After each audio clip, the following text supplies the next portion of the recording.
Olá, queridos ouvintes da Vibe Mundial. Estamos aqui em mais um programa Caminhos da Consciência. Eu, Newton Schultz, junto com vocês, 25 minutos aqui nas ondas da rádio. No programa de hoje, gostaria de trocar uma ideia com vocês sobre ciência, religião e astrologia.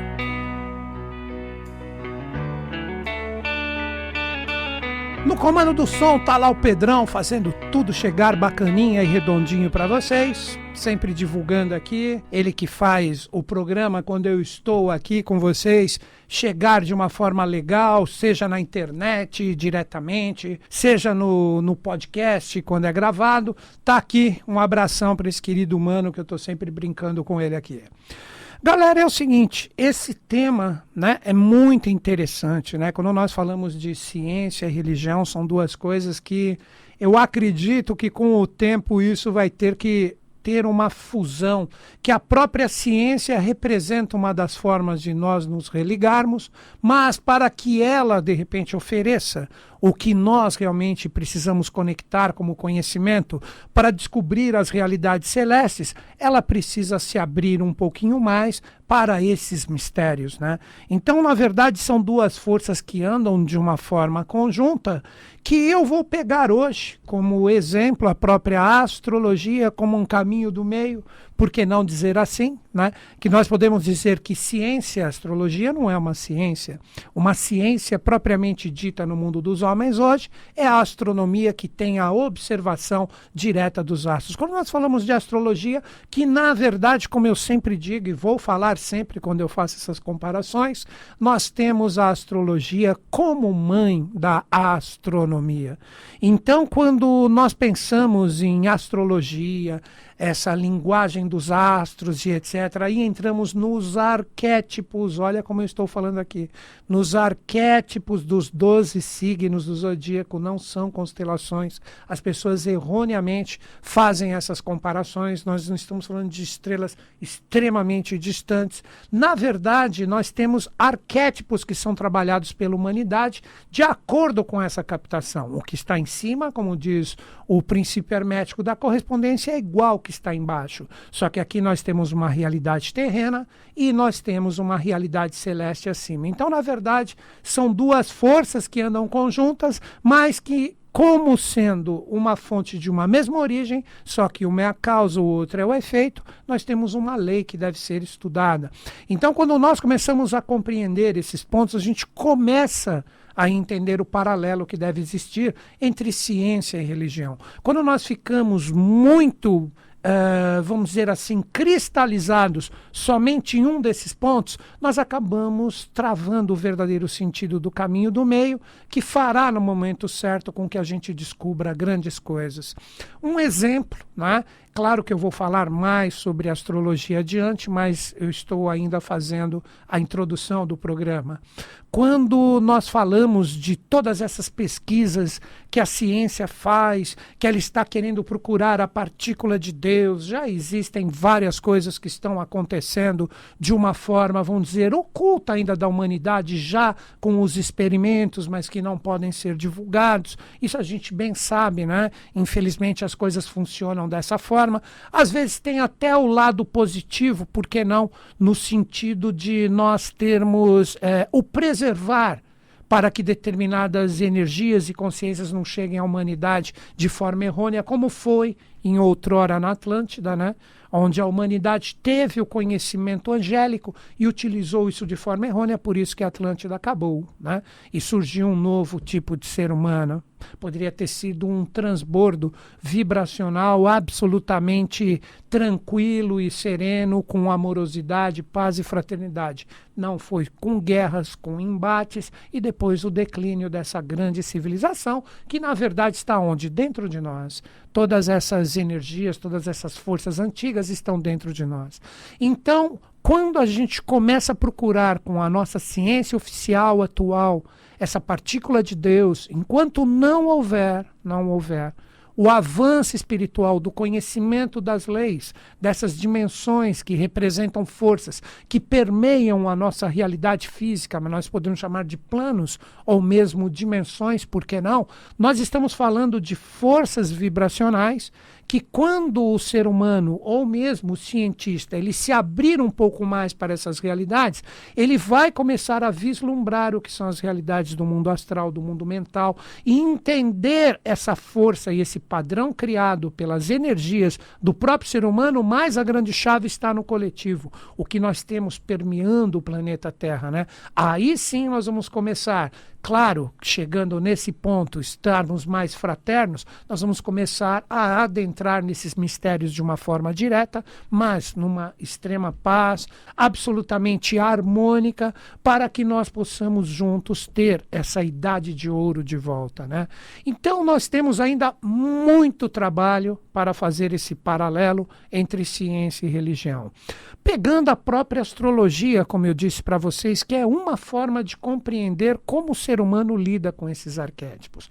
Para vocês entenderem a astrologia como arquétipo na face da Terra, eu cito sempre esse exemplo, mas é uma forma de ilustrar como eu vejo, né? Nós não estamos falando de constelações, estamos falando de realidades aqui na face da Terra. Nós temos Hércules fazendo seus 12 trabalhos. O que representa isso, os 12 trabalhos de Hércules na mitologia? Como todos sabemos, Hércules, ele era filho de Zeus. Então o rei vigente na época de Hércules, ele fala para o Hércules realizar 12 trabalhos de uma fácil compreensão para dizer e comprovar que ele era filho de Zeus. Aí ele parte para os seus 12 trabalhos, só que na face da Terra. Aí que ele começa a entender o Deus em potencial que existe nele, né? Então é muito bonito, né, a gente estudar esses 12 mitos, porque eles se associam diretamente a esses 12 arquétipos. Existem trabalhos de água, de fogo, de terra. Então basta você estudar um pouquinho, mas não é o foco do nosso programa. Então, quando nós falamos desses 12 arquétipos, seriam forças que trazem, através da conquista do próprio Hércules, ele provar no mundo humano que ele é um Deus. É isso que nós fazemos através dessa energia da astrologia. Que quando a gente vê a astrologia que no passado, em relação à própria humanidade, pegamos, por que não, a Atlântida como exemplo, já citado hoje, ela era o que nós chamamos hoje de ciência. Era uma realidade puramente empírica, utilizada diretamente pelos seres humanos que estavam habitando essa etapa evolucional anterior à nossa. Então, essa ciência, essa religião, este conhecimento, esta força estava projetada diretamente nessa parte correspondente à Atlântida, que ela era dividida em 7 cantões, com uma 8ª cidade no seu interior. E esta própria realidade, inclusive dos arquétipos, é cultuada depois por todas as civilizações que guardavam esses resquícios desse conhecimento sagrado, como, por exemplo, os próprios hindus primordiais, os egípcios, os fenícios, maias, astecas, incas, que conheciam, principalmente os ancestrais ou primordiais, conheciam todos esses mistérios e utilizavam diretamente no dia a dia. Quer ver um exemplo do 12? Ele está diretamente projetado nas pirâmides. Se você olhar as pirâmides, principalmente as pirâmides mais voltadas para os mistérios do Egito, se você olhar por cima, é um quadrado com um X no meio, ou seja, 4 triângulos se unificam. 4 triângulos, 4 vezes 3, 12. Então, a maioria das pirâmides carregavam esse mistério do 12, que faziam como forças na época da Atlântida, onde estas constelações que eu falei que hoje estão todas desalinhadas, por isso que é uma besteira tentar colocar constelação diretamente à astrologia, por isso que eu considero a astrologia tropical mais atualizada do que as antigas, porque está associada aos equinócios, né? Então, quando a gente observa essa energia ou essa força de captação dos antigos, eles trabalhavam todos esses mistérios. Então, essa energia que era captada diretamente como uma ciência, e também com uma religião por esses antigos, eles traziam todas essas forças celestes através das cidades, através dos grandes monumentos e principalmente as pirâmides. Eles traziam toda essa força para a face da Terra e utilizavam isso como forças da natureza, né? Então essas energias, essas forças da natureza, através do setenário divino, que é como elas se projetavam, que aí as pessoas que gostam de se aprofundar mais, eu recomendo isso, basta uma pesquisa rápida e direta na internet sobre os 7 táttvas ou tátuas. Você pode encontrar escrito como TATTVAS, TWAS ou no lugar do W próprio V, não importa. Então esses tátivas ou tátuas planetários representam exatamente essas forças que os antigos traziam como energias através das suas construções, principalmente com as pirâmides, e utilizavam essas forças na face da Terra. Por isso que se pegarmos as próprias civilizações, ou as próprias linhas de conhecimento, sempre colocam os planetas do nosso sistema solar como divindades. Aí aquela coisa de Sol com Micael, Lua com Gabriel, ou etc. Se você preferir as realidades dos gregos, Afrodite com Vênus, Hermes com Mercúrio. Aí surgem diversos mitos, diversas realidades, que na verdade só procuram colocar esse conhecimento através dos mitos para que não existam distorções. Uma história é uma forma direta de nós conseguirmos, de repente, perpetuar uma verdade sem o escrito, que pode existir uma deturpação muito grande do que realmente é a sua fonte original. Com isso surgem esses vários mitos, essas várias realidades, né? E a astrologia, ela é tão importante, assim como o próprio astro em si, que quando o ser humano compreende esse princípio da vibração, compreende esse princípio da correspondência, entende que o planeta Terra é somente parte integrante desse sistema, que se nós tirarmos qualquer planeta dali ou inserir qualquer corpo diretamente no sistema solar, no sentido de uma força como um planeta, nós vamos desregular tudo, acaba todo esse sistema. Nós deixamos de existir fisicamente. Então nós devemos tomar muito cuidado com os apocalípticos que começam a falar que chegarão corpos, planetas e isso e aquilo, que irá se chocar com etc, etc, e vai acabar tudo. Isso é uma tremenda bobagem. Pelo que eu aprendi, quando nós estudamos toda essa sabedoria iniciática das idades, o grande arquiteto do universo, isso é somente uma nomenclatura, chame de Deus, chame do que você quiser, fonte criadora, não importa. Quando ele criou toda essa realidade, partindo desde o mineralzinho, ele nunca, em hipótese alguma, ele quer destruir tudo o que foi criado e projetado ali. Ele cria, obviamente, através das forças da natureza, como lei e retorno da nossa própria evolução, determinados sistemas de escape, vamos dizer assim, que geram cataclismas. E esses cataclismas, eles vêm para encerrar uma etapa evolutiva na Terra para que outra surja. Não que tudo vai acabar. Isso é besteira e, infelizmente, muitas pessoas, por falta de conhecimento, acabam acreditando nessas besteiras, porque essas besteiras colam com uma facilidade incrível. Quando uma coisa necessita que seja feita através de estudo, através de pesquisa, é muito difícil. Ah, é difícil, eu não gosto. Eu quero essa coisa apocalíptica que minha realidade emocional compra facinho e eu posso divulgar. Então, gente, é muito difícil no momento atual, mas devagarzinho, como eu coloquei como tema, ciência, religião, e diretamente estou pegando a astrologia, que é uma linha de conhecimento que eu aprecio muito, né? Junto de várias outras, estou colocando aqui meu ponto de vista. Mas quando nós entrarmos numa mística verdadeira, em detrimento de uma mística desgastada que cola fácil, de novo eu digo, cola extremamente fácil, né? As pessoas compram isso pela facilidade da compreensão e acabam colocando isso como verdade dentro delas. Por isso que o planeta Terra fica poluído vibracionalmente e vem vírus, vem tudo quanto é coisa, por causa da gente ficar conectado exatamente a essas coisas errôneas. Repito, uma das formas é o conhecimento, a busca de uma educação verdadeira para os jovens, estudar as culturas antigas para que a gente tenha a possibilidade de refletir de uma forma mais assertiva, quebrando todo esse misticismo cego que, na verdade, não religa mais o ser humano a nada. E mais do que nunca, nós estamos aqui no ano de 2020, vocês estão percebendo nitidamente como isso está sendo cobrado. Galera, seguindo o nosso programa, vamos lá. Eu coloco a astrologia como uma força intermediária entre a astronomia e também tem uma outra palavra, como eu sempre digo nos meus cursos, e já falei aqui também, que é muito interessante e vou explicar, a astrosofia. Então existe a astrosofia como causa, como uma realidade espiritual. Olha, astrosofia. Todas possuem astro como formação da palavra. Vou repetir. Astrosofia, astrologia e astronomia. Então nós temos Sofia, o conhecimento, né? Nós temos a sabedoria também como uma forma de interpretar, nós temos a logia, que vem de logos, ou da realidade que está associada diretamente à nossa razão no sentido comportamental, e por fim, nomia de nomos, que representa a repartição puramente física.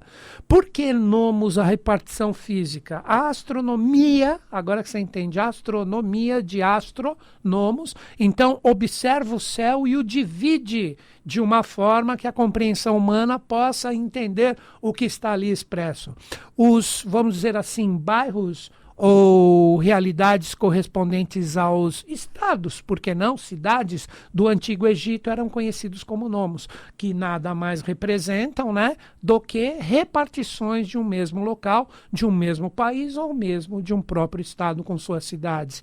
Então, quando a gente começa a compreender que tem esses 3 pontos, nós temos a condição de refletir sobre estas energias e o que elas representam. Quando nós falamos da astrosofia, nós estamos falando de uma realidade puramente espiritualizada. Como eu já citei diretamente aqui no programa hoje, que os antigos, pegando os Atlantes como referências e diversas civilizações que continuaram esse conhecimento sagrado, como os sumérios, os babilônios, os hindus, antigos egípcios, maias, astecas, incas, todos os índios, como nós chamamos aqui das Américas, antes de todas as invasões e colonizações, todos eles cultuavam essa realidade ancestral. Então, daí que hoje, quando os arqueólogos e os historiadores observam essas construções, falam, como que eles poderiam criar isso? Você acredita mesmo? Você acredita, Pedrão, naquela coisa das construções das pirâmides, aquelas toneladas de pedras encaixadas perfeitamente com os escravos puxando com cordas? Pedrão também não concorda. Isso é uma coisa que hoje é para dar risada, né?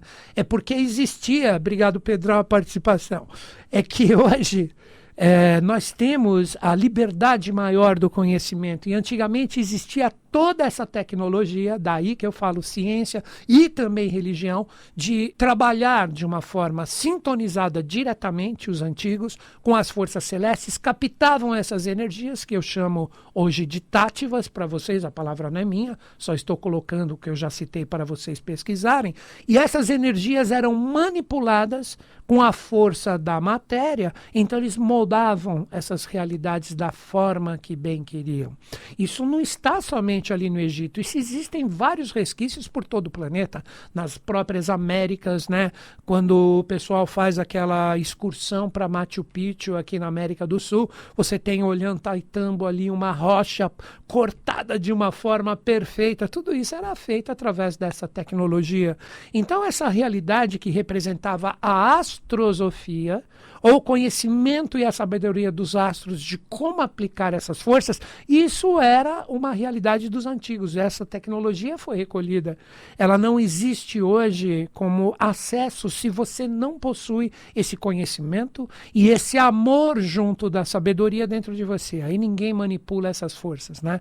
Que aí entramos na realidade dos elementais, que são popularmente conhecidos como fadas, gnomos, etc., tal, que na verdade nada mais são do que fluências ou manifestações dessas forças. Então toda essa energia, tudo isso, de repente, exemplos, essas forças dessa astrosofia, ela era como assim uma força mantida por grandes seres, como por exemplo a Sura Maya, Garga, seres assim fantásticos que ainda perpetuavam esse conhecimento. Quando essa energia ela se densifica um pouco mais, ela se torna astrologia ou astrologos, onde nós começamos a estudar puramente só o comportamento humano em relação a essas influências. Daí que surgem os 12 arquétipos diretamente como forças que devem ser trabalhadas aqui no planeta Terra, que já foram um dia manifestadas aqui.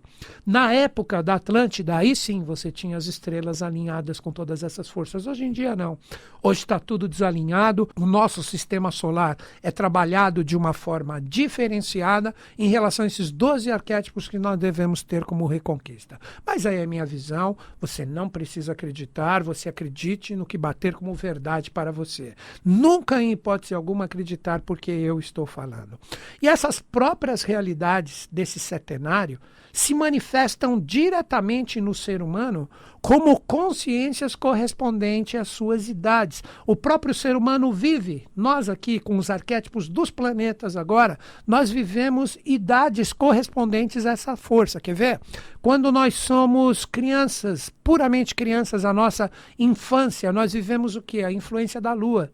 Daí que a Lua está associada à mãe com a astrosofia. Depois, quando a gente cresce um pouquinho mais, que a gente se torna meninos e meninas, nós temos a influência de quem? De Mercúrio. Por isso que Mercúrio, Hermès, a troca, a comunicação, a gente começa a trocar várias ideias, entender as conexões, manifestar o que está dentro de nós. Chegamos na adolescência, nós vivemos a influência de quem? De Vênus. Por isso, aquela força que surge, emerge dentro de nós e a necessidade do relacionamento, do amor, do carinho, do afeto. Vejam como os adolescentes têm isso muito forte, latente dentro de si como descoberta. Depois nós chegamos na maturidade. É a energia de quem? Do Sol, onde aprendemos a viver a realidade verdadeiramente de quem nós somos. Isso é a realidade do Sol. Depois, quando deixamos a realidade do Sol, nós entramos na meia-idade, quando a gente representa a força de Marte, onde nós temos de uma forma bem firme quem somos, com a realidade solar anterior, e a gente parte para as realizações diretas da nossa vida. Depois, quando a gente entra puramente na terceira idade, nós entramos nos influxos de Júpiter, onde nós buscamos esse religar verdadeiro que eu já citei aqui no programa, onde nós queremos compreender essas realidades do universo. Hoje podemos dizer que esse programa teve um pouquinho de todas essas forças, mas o enfoque maior foi por Júpiter. E agora, fechando o setenário, quando a gente chega na velhice, adivinhem quem rege? Saturno. Saturno é o regente, por isso Cronos, o senhor do tempo, e ele representa o ancião que traz a sabedoria das idades, mas ao mesmo tempo na limitação da velhice em relação às realidades físicas iniciadas pela Lua. Então isso são reflexões que muitas vezes, principalmente os astrólogos que gostam de me acompanhar, eles deveriam, de acordo com a idade e a consciência da pessoa, saber dar um enfoque mais direto com os planetas correspondentes ao mapa delas. Então é isso, galera. Procurei aqui trazer para vocês um pouquinho do que representa para mim a religião e a ciência. E hoje eu peguei a astrologia, citando todas as suas nuances novamente, astrosofia, astrologia e astronomia, como forças de trabalho para nós, para compreender um pouquinho essas realidades que nos permeiam. Pedrão, obrigado sempre pela força, pela sintonia. Agradeço todos vocês que estão aqui em sintonia com este maluco. Um grande beijo para todo mundo. Que os Budas da Era de Aquário estejam em sintonia conosco, com o Brasil e com o mundo. E eles estão. Até o próximo.